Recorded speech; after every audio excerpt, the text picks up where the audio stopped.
They did have the third fewest Ks, though. A lot of contact being given up. Speaking of contact, Sky to center field. Jackson Davis and Shiggy worked together the first 2 games, right? And all of a sudden, Vanguard woke back up. This ball's up. AP will try to track it down. There's a chance for him. He's drifting towards the fanfare, and he's got it right in front of his parents. Quick little hello, make a catch, and go back into the dugout for Perez. This whole new team, I got a whole new coach. I've got to figure out what's going to work out for me. Blooper, and it is caught somehow by Dunn in right. Nearly a disaster of a play there between him and Stasko. But, man, crisis averted, and it's 3 up, 3 down. A good piece of redemption by Scott and company. They didn't leave us. Kuko Steele. This ball's going to be golfed again above the trees. Shiggy's got it in left. Tyler Shiganaka not going to have to do any heroics on that one. We saw a couple of chalk out lines last year. The man from Marietta in Byers. Another chopper handled by Helene. He's had his work cut out for him the last couple of innings now, but he's up to the task for 2 away. Yeah, he's gotten on twice now. Had that RBI single back in the first. Lined out to Evan Avitia on that early pitch count for him, but this time he's able to get on for the second time today. Speaking of singles, Yanamine is 2 for 2, both of the like. Clipped to Dakota Henson. We talked about 6'5", 250. Gallegos in hot pursuit. Sir's getting his first action of the day in foul territory, and he's got the catch right at the tarp. Byers gets out of the 5th inning with a clean bill of health. We'll go to the bottom. Vanguard still down by 1.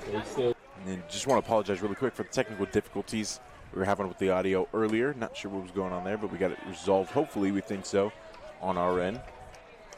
It is opening day for us as well.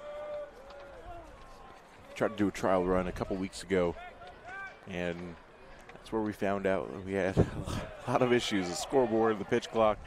So Justin and I have been working hard the last couple of weeks trying to make sure everything's good to go, and still wasn't good enough.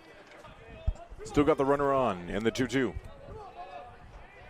Chance of let's go Bubba coming from St. Martin's dugout. So rocketed, backhanded grab, the flip over to short. The throw across is not going to be in time, but they do get the Speedy Davis off the board. His ball is laced, and it is fair. Colton Perez has his first knock. Tristan Gallegos is coming on home. Perez is thinking 3. A rifle across the diamond. In time for St. Martin's. Perez couldn't swim, but the game is still tied at 4. Nice job of hitting by Perez. He is going to the right side. Perez could not hold up.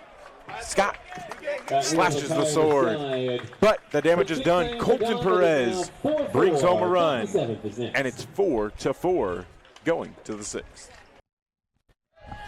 The book is closed on Caden Byers, and the table is set for Ceballos, as Ceballos is saying he has nothing in his pitch comm, and he'll just throw whatever the heck he wants on his first pitch of his 2026 season. Chris Ceballos, rocket number 9. He's been around the block with a couple of schools. Started his career over at Westmont, was over at Mount Sac, and now he finds his way here. The senior man out of Azusa. And Ceballos got it working. He was rocket number 16 last year. He's changed it up. Rocket number 9 is he continues to point at the pitch comm, and looks like he's got it squared away. New for Vanguard. Last year it was the walkie-talkie strapped onto the radio pack of the catcher, and he had the earpiece, and still he threw the signs up, but now it's direct coach to player. Vanguard moving on up. Yeah, we're getting some new gear, some new tech. I mean, and we still can't get a good tarp over our heads. Oh. Ceballos caught him in on the hands, and he still finds green. Shiggy couldn't get over to it. Offers up. Angel Perez trying on the back pick, and he cannot get it. But a good effort to keep everyone on their toes. Upton has a walk and a ground out.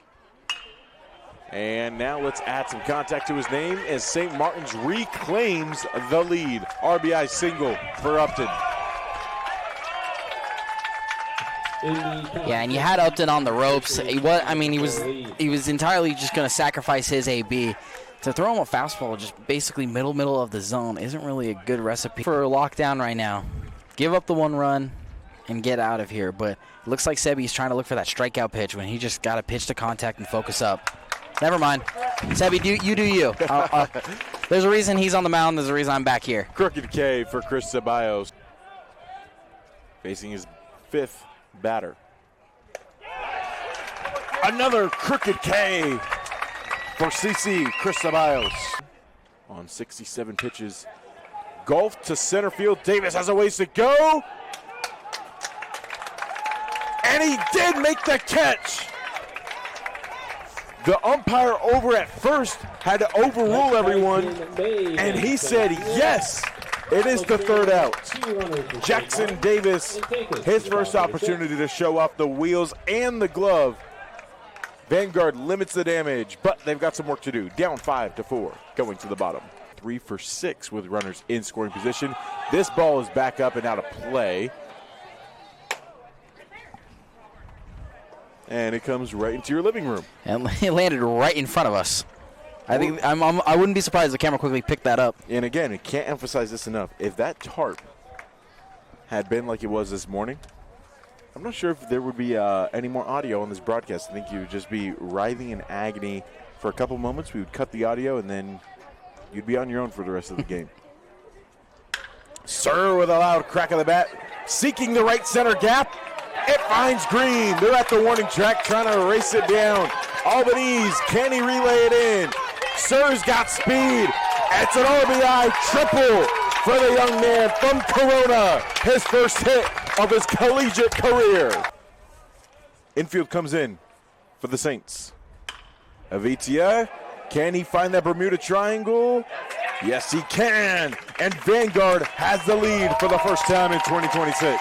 The pitch clock and why that wasn't a pitch clock violation. And umpire holds his ground. One of them stretching there in midfield. Hitting the lean a little bit. Schultz. Another inside-out swing. And it is Green again. The Dodgers trying to fight back in Game 6. A crazy play to end it. Speaking of crazy plays, Jackson Davis goes golfing.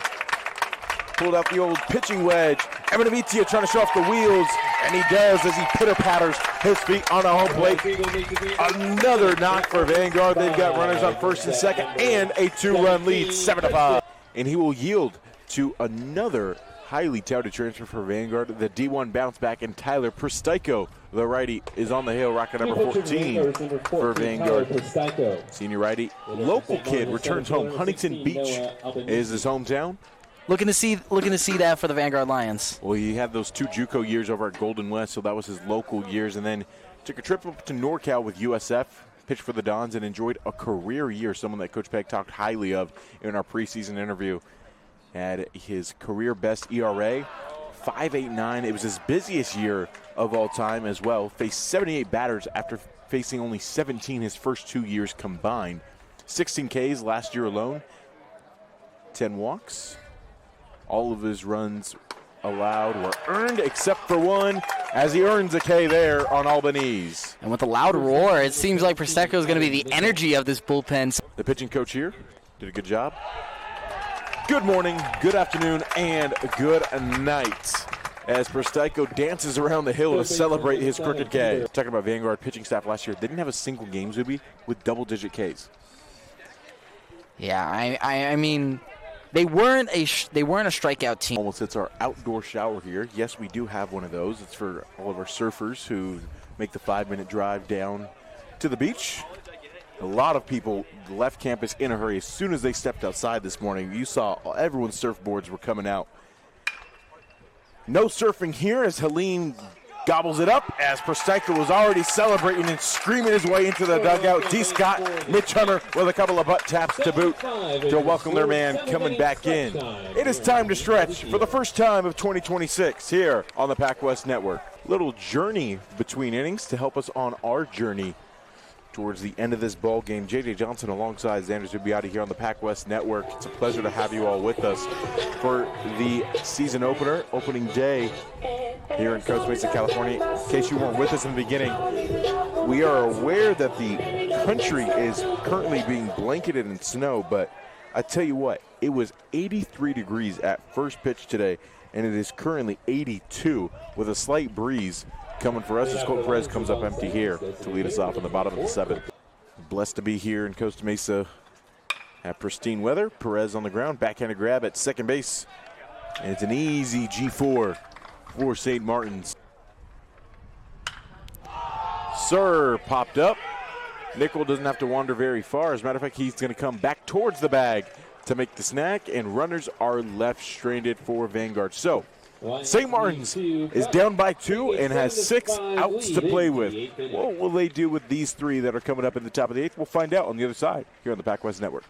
You just love to throw in nicknames as soon as possible. Hey, you know, it makes it fun, right? Obviously, the guys have nicknames for themselves, but, you know, we're up here just minding our business for 4 hours a day.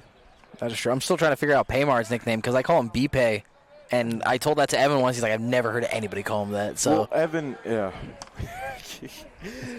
We love Evan. Well, that sucks. Evan, we love him, but this is the same guy who we had a great conversation with the other day about the music choices that baseball tried to get away with. But, you know, we got to uphold our community standards here at Vanguard.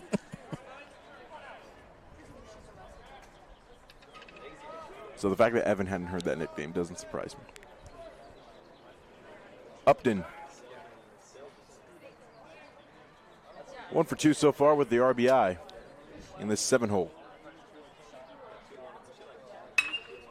Sky to left center field. Shiggy's got it. In the here and now, Prestico, another visceral scream. And lets everyone know about it. It's insurance time here on the PacWest Network. Vanguard enters the bottom of the 8th, up by 2. Well, the song is chanting, turn out the lights, and I'm sure Prestico wouldn't mind doing just that for Vanguard. Vanguard coming off the last year where they had, to quote Coach Begg, the best closer he's ever had, arguably. And now it's Tyler Prestico trying to go for the 3-inning save, Zuby. To overcome this adversity. Battle of the big personalities here will have to be put on pause as they will check in on the runner. Gallegos trying to do a deke of his own. Maybe next year he'll get an Oscar. Runners on the move. Swing and a miss. Can they get the strike him out, throw him out to end the game? He came off. Yes!